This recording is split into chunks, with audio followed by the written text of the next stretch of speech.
Hey, this is Ray Higdon, and today I'm going to be talking about the broke mindset. What causes poverty? What keeps families from having enough money? And also, what are some solutions to that poverty? So stay tuned.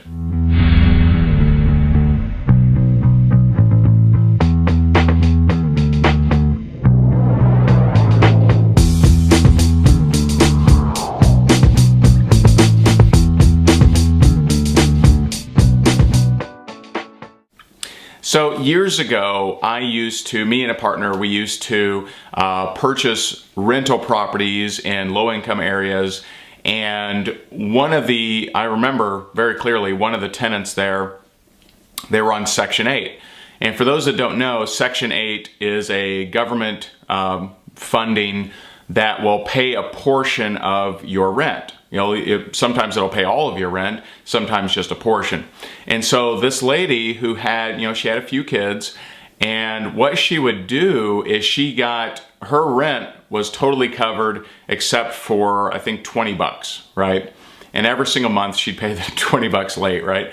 But what she would do is she was very able to go and get a job. So she would go get a job until they found out, and then she would stop that job so she continued to get her Section 8. So this is just one example of how a government funded program is keeping her where she is. Now, is she part of the problem?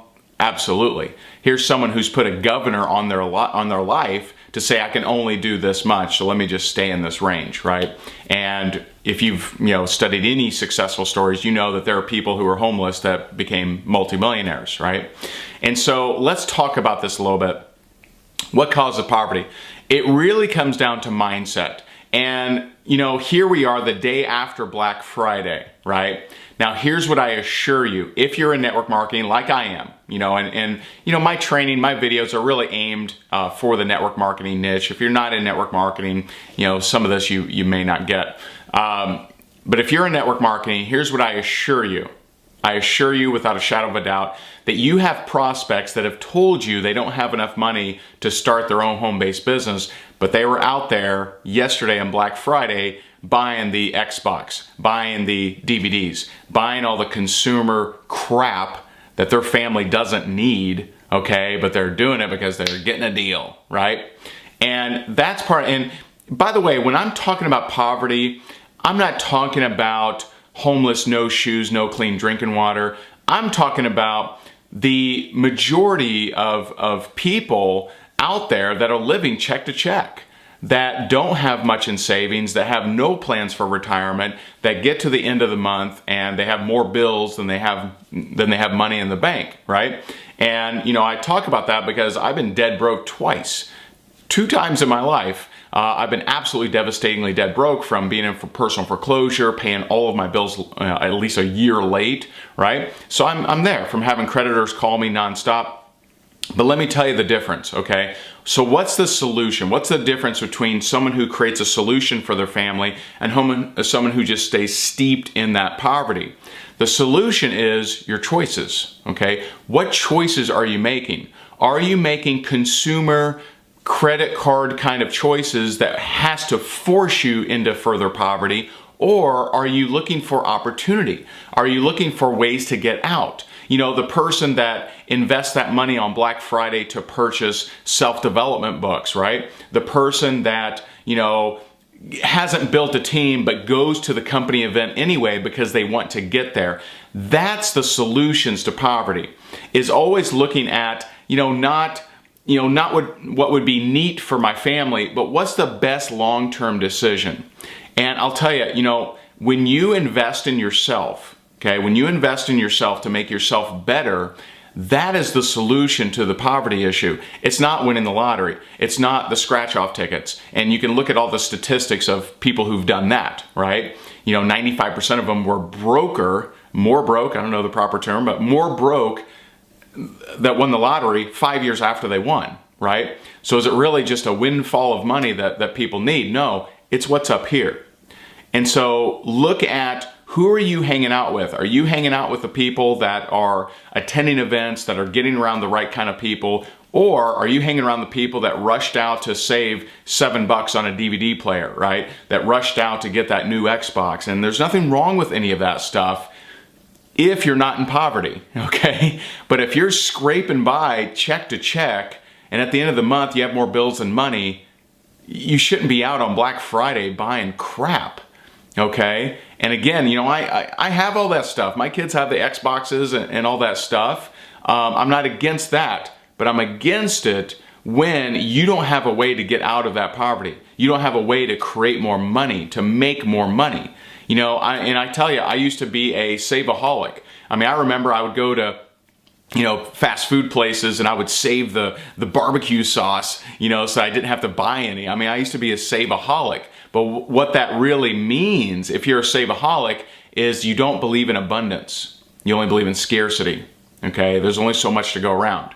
When you understand that there's abundance, that each and every one of you can be multimillionaires and that not affect, you know, other people only in a positive manner because you put value into the marketplace, then you don't have to be such a save-aholic.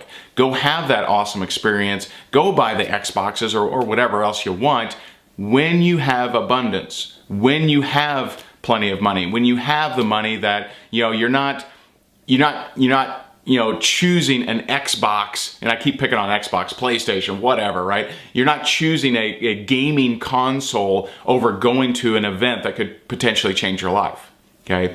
So look at what are the causes of poverty? Poor choices. That's it. Poor choices. You know, there are people that told you, okay, when you talk to them about your network marketing opportunity, that told you they don't have the money, yet they were out on Black Friday spending all of that check, right? You know, using that credit card, going further and further into poverty with no possible solution to ever getting out of poverty. When you buy that stuff, that consumer stuff, and you put it on a credit card and pay those high, you know, credit card percentages, there is no solution there to possibly make money. In fact, you could argue the other way because it's distracting you from focusing on your real life.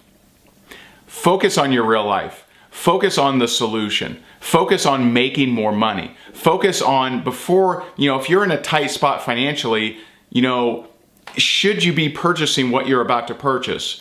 Or might it be smarter invested to buy a book, to buy a course, to go to an event, right? Think about that. And, you know, if you know someone that's in poverty, it's all about their choices. From anywhere you can get to where you want to go, okay? From anywhere. Now, people will argue for their circumstances all day long. It's like they're in a court of law. Well, Ray, you don't understand because I got all this. If you argue for your circumstances, if you argue for that you can't have success, you'll get it. Congrats. Non-success. There you go. Stay in poverty. There you go. Okay? And so just understand there's a disease in this country and in this world of people being uber consumers but not thinking abundantly, not thinking of solutions to their actual problems. So know that, you know, from a guy that used to live very, very, very much check to check, you don't have to live that way. You don't have to stay there. There are solutions for you.